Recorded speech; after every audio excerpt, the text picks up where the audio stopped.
था।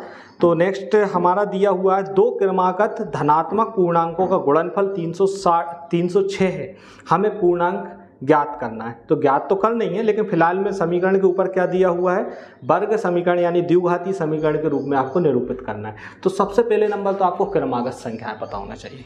क्रमागत संख्याएं क्या होती हैं, ये पहला है। अब हम दूसरे की बात कर रहे हैं, क्रमागत संख्या वाला। कौन सा? क्रमागत संख्या। क्रमागत संख्याएं क्या होती हैं? क्रमागत संख्या वे संख्याएं होती हैं जो क्रम से आती हैं, क्रम आगत, क्रम से आने वाली। जैसे कि एक के बाद क्या होती है, दो, दो के बाद तीन, तीन के बाद चार, चार के बाद पाँच, पाँच के बाद छः, ये क्रमागत है। ये कौन सी है? क्रमागत। हो सकता है चार के बाद पाँच हो, पाँच के बाद छः हो, कोई सी भी दो संख्याएं ली हैं इनने, तो हमें नहीं पता कौन सी संख्या है। तो क्रमागत संख्याओं की एक खासियत होती है, वो ये होती है अगर पहली संख्या x है ना, तो दूसरी x प्लस 1 ही होगी। कितनी होगी? x plus 1। देख लीजिए आप, ये 3 है तो इससे एक अधिक कितनी हुई? 4। ये 4 है तो 4 से एक अधिक कितनी हुई? 5। ये 5 है तो 5 से एक अधिक कितनी हुई? 6। मतलब कि एक अधिक रहती है, एक अधिक रहती है। तो इसमें दिया गया दो क्रमागत संख्या है। तो माना हमने, यहाँ पे हम लिखेंगे माना पहली क्रमागत, पहली संख्या, या पहली की जगह आप लिख लीजिए माना दो क्रमागत संख्याएं। देखिए पहली क्या मान लिया आपने x, और दूसरी क्या मानेंगे? x प्लस 1 है। क्या है? x plus 1। क्योंकि क्रमागत की क्या खासियत होती है, पहली से एक अधिक जो संख्या है उससे एक अधिक क्रमागत होती है। पहली x है तो दूसरी x प्लस 1 होगी, पहली 3 है तो दूसरी 4 होगी, क्योंकि 3 में एक जोड़ देंगे क्या आएगा? 4, 4 में एक जोड़ देंगे तो क्या आएगा? 5, 5 में एक जोड़ देंगे तो क्या आएगा? 6। तो क्रमागत संख्या समझ में आ गई। अब इन्होंने दिया हुआ है, अब हम लिखेंगे प्रश्न अनुसार। प्रश्न अनुसार दिया है कि दोनों क्रमागत संख्याओं का गुणनफल 306 है। संख्याओं का गुणनफल, संख्याओं का गुणनफल जो है वो कितना दिया हुआ है आपको? बराबर 306 लिख दिया मैंने, है मतलब 306 है। संख्याएं कौन कौन सी हमारी? एक x है और दूसरी हमारी x प्लस 1 है। इनका गुणनफल तो ये मैंने डॉट लगा दिया, बराबर 306। अब इसको सॉल्व आउट कर लीजिए, x into x, x square, plus x into 1 तो 1x, मतलब x बराबर 306। पक्षांतर कर दीजिए इसका, x square plus x minus का 306 बराबर 0। ये आपको फाइनली आंसर, ये आपको क्या आ चुका है? आंसर, जो कि ये पूछा गया द्विघाती समीकरण के रूप में निरूपित कीजिए। तो ये हमारा आंसर। अगर बोला जाए संख्याएं ज्ञात कीजिए, तब आप इस वर्ग समीकरण को सॉल्व आउट करेंगे, तब इसको सॉल्व करेंगे और x की जो वैल्यू आएगी उसको आप पुट करके संख्या निकाल लेंगे। जो x की वैल्यू आएगी वो पहली संख्या, और उसमें एक जोड़ देंगे तो वो दूसरी संख्या हो जाएगी। राइट, इस तरह से आपको करना है। तो ये दूसरा सवाल हो गया। इसी तरह अब हम तीसरा सवाल करते हैं। तीसरा सवाल हमें क्या दिया हुआ है? तीसरा दिया है रोहन की माँ। तीसरा सवाल क्या दिया हुआ है? रोहन की माँ उससे 26 वर्ष बड़ी है। समझ रहे हैं बात को? रोहन की माँ 26 वर्ष बड़ी है और उनकी आयु का गुणनफल अब से 3 वर्ष पश्चात 360 हो जाएगी। तो हमें रोहन की आयु ज्ञात करना है। तो ये सवाल है एक प्रकार का, लेकिन हमें वर्ग समीकरण के रूप में ज्ञात करना, बनाना है, बस यहीं तक छोड़ना है। तो सबसे पहले नंबर तो एक सवाल की डिपेंडेंसी देखिए किस पे निर्भर है। सवाल की डिपेंडेंसी अगर आपको पता है तो आप सवाल कर पाएंगे। तो ये सवाल जो दिया है ना, वो रोहन की माँ का बताया कि 26 वर्ष बड़ी है। अगर रोहन की आयु आज 5 साल है तो माँ की आयु 31 साल हो जाएगी, 26 वर्ष बड़ी है। तो कहने का मतलब सवाल पूरा डिपेंड कर रहा है रोहन पे। किस पे डिपेंड कर रहा है? रोहन पे कर रहा है। तो हम लिखेंगे माना, तीसरा सवाल कर रहे हैं हम, है ना, इसमें हम लिखेंगे माना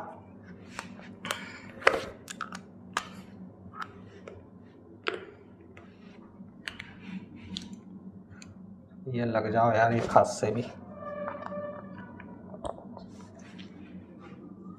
यहां पे आप मानेंगे माना रोहन की वर्तमान आयु, वर्तमान लिया करो हमेशा, वर्तमान आयु x वर्ष है। कितनी वर्ष मानेंगे आप? x वर्ष है, क्योंकि डिपेंडेंसी किस पे? टोटल रोहन पे। अगर रोहन की पता हो तो माँ की तो हम 2 मिनट में बता दें, 2 सेकंड में बता दें, क्योंकि 26 वर्ष तो बड़ी ही है। तब माँ की आयु, माँ की वर्तमान आयु कितनी हो जाएगी? माँ की वर्तमान आयु हो जाएगी x + 26 वर्ष होगी। होगी ना? क्यों होगी? क्योंकि माँ कितनी है? 26 वर्ष बड़ी है। बड़ी है मतलब कि अधिक है। बड़ी है मतलब अधिक है। रोहन 1 वर्ष का तो माँ x + 26 की। रोहन 1 वर्ष का होगा तो माँ 27 वर्ष की। रोहन 5 वर्ष का होगा तो माँ 31 वर्ष की। एक समझने के लिए हमने लिया हुआ है, ठीक है। अब ये बोल रहे हैं, अब हम चलेंगे प्रश्न अनुसार, अपने अनुसार नहीं चल रहा है, वो अपन चलेंगे किसके अनुसार भैया? प्रश्न के अनुसार। प्रश्न क्या कह रहा है? प्रश्न बोल रहा है आयु का गुणनफल अब से 3 वर्ष बाद 360 हो जाएगा। आयु का गुणनफल, आयु का गुणनफल जो है दोनों की आयु का कितने वर्ष बाद? 3 वर्ष बाद कितना हो जाएगा? 360 हो जाएगा। यही दिया हुआ है आपको, यही दिया हुआ है। आयु का गुणनफल 3 वर्ष के बाद 360 हो जाएगा। तो अभी मेरी आयु अगर 25 वर्ष है तो 3 वर्ष बाद कितनी होगी? 28। जोड़ दिया ना। अगर आपकी आयु इस वक्त 15 वर्ष है तो 3 वर्ष बाद कितनी होगी? 18। तो आपने क्या किया? अपनी आयु में 3 जोड़ दिया। मैंने भी अपनी आयु में 3 जोड़ा। तो 3 वर्ष आप बाद यदि आप देखें तो आप लिखेंगे 3 वर्ष बाद रोहन की आयु क्या होगी? रोहन की आयु हो जाएगी x + 3 हो जाएगी। कितनी हो जाएगी? x + 3 वर्ष होगी, ठीक है। और माँ की आयु कितनी हो जाएगी? माँ की आयु में भी क्या कर देंगे हम?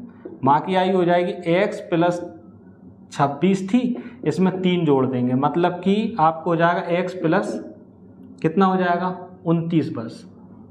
ये माँ की आयु हो जाएगी, आ जाएगी। अब हमें 3 वर्ष बाद की हमें आयु प्राप्त हो गई। रोहन की आयु x + 3 है और माँ की आयु कितनी है? x + 29 है। इनका गुणनफल 360 है, तो इनका गुणनफल कर दीजिए x + 3 × x + 29 बराबर आपको दिया 360। गुणा कीजिए, इसको सोल्व कीजिए। x × x, x square, x × 29 plus के 29x। अब इसका गुणा कीजिए, 3 × x प्लस का 3x, 3 × 29 तो प्लस का कितना आ जाएगा? 89, वो से 87 प्लस का 9 × 27, 3 दूनी 6 और 2 8, 87 ही आएगा बराबर 360। पक्षांतर कर लीजिए। तो ये आपको मैं थोड़ा सा यहाँ कर देता हूँ, नीचे ना करके। एक्स स्क्वायर राइट 29x और 3x जोड़ दीजिए, कितना हो जाएगा? 32x, ठीक है। और प्लस का 87 है, पक्षांतर करेंगे माइनस का 360 आएगा बराबर 0। इसको सोल्व करेंगे, ये हो जाएगा x स्क्वायर प्लस का 32x प्लस की और ये माइनस की। प्लस माइनस हमेशा क्या होता है? माइनस होता है। माइनस कीजिए, 0 में से 7 गए, कितना बचा? 3 बचा है। 10 में से 7 गए, कितना बचता है? 3 बचता है। यहाँ पे कितना बचा? 5। 15 में से 8 गए, 7 बचे और यहाँ पे 2। चिन्ह का आएगा बड़ी संख्या माइनस का है, ठीक है। ये आपको आंसर, ये आपको क्या आ चुका है? आंसर आ चुका है। जितना पूछा उसके अकॉर्डिंग, इन्होंने सिर्फ द्विघाती समीकरण का पूछा है तो हमने दे दिया। अगर अब ये बोले कि आप तो आयु ही निकाल के बताइए वर्तमान, तब आप x का मान निकालेंगे। x का मान निकालेंगे, x की 2 वैल्यू आएंगी। x की कितनी वैल्यू आएंगी? 2 वैल्यू आएंगी। तो 2 वैल्यू में से एक वैल्यू आपको हटाना है। कौन सी हटाना है? नेगेटिव वाली हटाना है, क्योंकि आयु हमेशा कभी भी ऋणात्मक नहीं होती, आयु हमेशा धनात्मक होती। तो x का जो धनात्मक वाली वैल्यू आएगी वो आपको लेना है और ऋणात्मक वाली वैल्यू को रिजेक्ट कर देंगे, कारण बताते हुए कि भैया कभी भी आयु जो है ऋणात्मक नहीं होती, इसलिए x बराबर ये हम नहीं ले सकते, अमान्य है। तब हम x का मान जो प्लस वाली संख्या वह लेंगे और माँ की आयु कैसे निकाल देंगे? x का मान तो हमारा इसकी आयु हो जाएगी रोहन की, और माँ की आयु में 26 बस जोड़ देंगे तो माँ की आयु निकल आएगी। इस तरह से सवाल को हम आगे भी कर सकते हैं अगर आगे पूछा गया है तब, ठीक है। नेक्स्ट वर्ग समीकरण बनाइए नेक्स्ट सवाल का। तो नेक्स्ट हमारा पढ़िएगा क्या है? नेक्स्ट दिया हुआ एक रेलगाड़ी, ये रेलगाड़ी वाला सवाल बड़े डिफिकल्ट होते हैं, ये अच्छों को समझ में नहीं आते, क्योंकि रेलगाड़ी वाले में जब भी रेलगाड़ी नाम आ जाए आपके दिमाग में एक ही बात आना चाहिए, चाल बराबर होता है दूरी बटे समय। चाल बराबर क्या होता है? दूरी बटे समय। अगर ये कंसेप्ट आपके दिमाग में नहीं आया तो आप सवाल नहीं करने वाले, ठीक है। तो सबसे पहले नंबर जैसे ही रेलगाड़ी का नाम आया, चाल बराबर दूरी बटे समय, हो जाएगा सवाल, टेंशन ही नहीं है बिल्कुल भी। क्या दिया हुआ है, एक रेलगाड़ी 480 किलोमीटर दूरी तय करने में, लिख लीजिए जो भी दिया हुआ है, दूरी 480 किलोमीटर लिख लिया, एक समान चाल से चल रही है। यदि चाल 8 किलोमीटर प्रति घंटा कम हो तब वह दूरी तय करने में 3 घंटे अधिक समय लेती है, ठीक है। तब उसकी क्या करना है, हमें रेलगाड़ी की चाल ज्ञात करना है। तो हम लिख लेंगे माना, जो ज्ञात करना उसे मान लो फटाफट। माना चाल जो है, रेलगाड़ी की चाल x किलोमीटर प्रति घंटा, आवर, किलोमीटर प्रति आवर पर आवर, ये चाल जो इसमें मेजर की जाती, क्यों की जाती है? चाल बराबर सूत्र क्या होता है? चाल बराबर अगर आपको फॉर्मूला याद हो, क्या होता है? दूरी बटे समय, यही होता है ना। दूरी को किस में नापते हैं? दूरी को नापते हैं किलोमीटर में, गाड़ी किलोमीटर में ही चल रही है ना। बटे समय को किस में नापते हैं? घंटे में, यानी आवर में, क्योंकि यहाँ पे घंटे की बात कर रही है। बाकी एसआई यूनिट के अनुसार समय को सेकंड में नापते हैं, दूरी को मीटर में नापते हैं, वो एसआई यूनिट अलग होती है। लेकिन फिलहाल में जिस मैटर में हमें फॉर्मेट में हमें सवाल दिया, हम उसमें करेंगे। तो निकल के आ गई ना किलोमीटर पर आवर, चाल की यूनिट। तो माना चाल x किलोमीटर प्रति घंटा है। समय भी आपको नहीं दिया हुआ है, समय मान लिया बाय घंटा या बाय घंटे मान लो, समय भी नहीं दिया हुआ है ना। अब हम चलेंगे प्रश्न, अगर समय हमने ये मान लिया, तब रेलगाड़ी की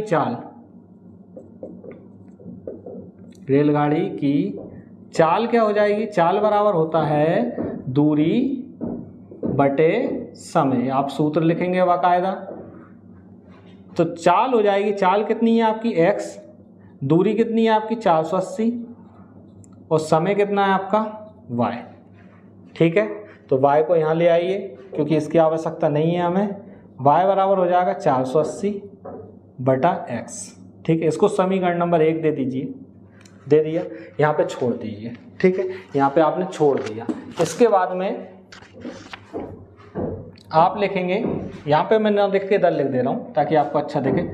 पुनः प्रश्नानुसार, क्या लिखेंगे आप? पुनः प्रश्नानुसार। एक और बार प्रश्न के अनुसार चलो। यहाँ पे तो हमने अभी नहीं लिखा था, लेकिन लिख लेना आप, सॉरी पुनः नहीं लिखेंगे, प्रश्न अनुसार ही लिखेंगे, क्योंकि ये तो अभी हम प्रश्न के अनुसार चले ही नहीं है। तो प्रश्न अनुसार क्या दिया हुआ है? इसकी चाल में 8 किलोमीटर प्रति घंटा कम कर दी जाए। मतलब चाल जो है वो कितनी थी? x थी, तो इसमें 8 कम कर दें। मतलब 8 का क्या कर देंगे आप? माइनस कर देंगे। चाल आप 8 किलोमीटर प्रति घंटा कम कर दें, तब क्या हो जाएगी चाल? x minus 8 kilometre per hour, यही होगी, ठीक है। इतना लिख लिया। तब जो है ये दूरी तय करने में, दूरी तो वही है, दूरी कितनी है? दूरी भी लिख लीजिए 480 है, दूरी थोड़ी ना कमी हो रही है, दूरी भी लिख लिया। तब समय जरूर चेंज हो जाएगा। समय क्या हो रहा है? आपने जैसे ही 8 घंटे प्रति किलोमीटर की स्पीड कम करी, समय 3 घंटे एक्स्ट्रा लेने लगा है। पहले समय कितना ले रहा था y, अब कितना लेने लगा है? 3 एक्स्ट्रा आवर, ठीक है। 3 घंटे एक्स्ट्रा समय लेने लगा है। अब आप इसको वही फार्मूले में पुट कीजिए, चाल बराबर, तब चाल बराबर हो जाएगा दूरी बटे समय, राइट। चाल हमारी क्या है? चाल हमारी है x माइनस 8, दूरी कितनी है? 480, समय कितना है? y प्लस 3, ठीक है, यही है। इसको आगे सॉल्व कीजिए। सॉल्व कैसे होगा ये? इसका गुणा यहाँ कर दीजिए, तो x माइनस 8 y प्लस 3 बराबर क्या हो जाएगा आपको? 480। अब देखिए यहाँ पे दो संख्या, वो 2 4 आ गए, x और y। तो हमें तो केवल एक ही चाहिए, x की वैल्यू ज्ञात करना है, क्योंकि हमने चाल क्या मानी है? x मानी है। तो हम y का मान यहाँ से समीकरण 1 से y का मान रखने पर, यहाँ पे आप लिखेंगे समीकरण 1 से y का मान रखने पर, रखिएगा। तो x माइनस 8 बराबर 8 इंटू वाई की जगह आप क्या लिख देंगे?